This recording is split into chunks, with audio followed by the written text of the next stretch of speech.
نحمدہ ونصلی ونسلم علی رسولہ الکریم اما بعد۔ سورہ یاسین دن کی ابتدا میں پڑھے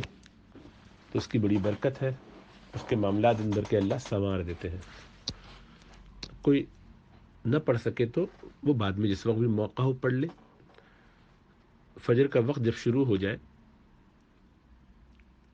جیسے سحری کا وقت ختم ہوتا ہے تو وہ فجر کا وقت شروع ہو جاتا ہے، اس وقت سے لے کے دن کی ابتدا وہ جس وقت کرتا ہو، مثلا صبح 8 بجے اٹھنے کا معمول ہے، 7 بجے ہے، فجر کے بعد فجر کی نماز سے پہلے اٹھ جانے کا ہے، جو بھی جس کا معمول ہو اس وقت اپنی فرض نماز ادا کر کے، یعنی فجر کی نماز پوری ادا کر کے،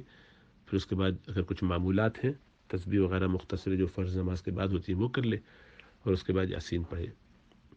اور چاہے تو فجر کی نماز سے پہلے موقع ہو تو پڑھ لے۔ مسجد میں مثلا مردوں کے لیے ہوتا ہے کہ انہیں مسجد جانا ہے، وہاں کھل گئی، ٹائم موقع مل رہا ہے،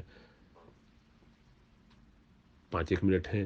جماعت کا انتظار کر رہے ہیں، تو اس میں جتنا پڑھ سکتے ہیں پڑھ لیں۔ تو کسی بھی وقت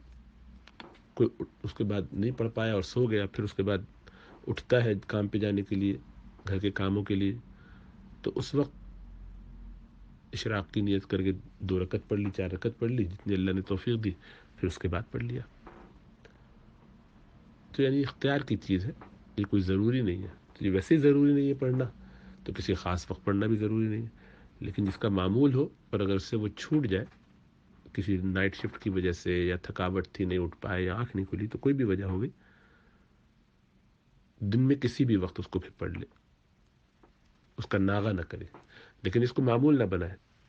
کہ سستی ہو رہی ہے اور ٹائم تھا صبح پڑھ سکتے تھے، نہیں پڑھ رہے ہیں بعد میں پڑھ لیں گے، یہ نہیں ہونا چاہیے، صبح ہی پڑھنا ہے۔ اس کی فضیلت تو یہی ہے کہ صبح میں پڑھا جائے، دن کی ابتدا اس سے کی جائے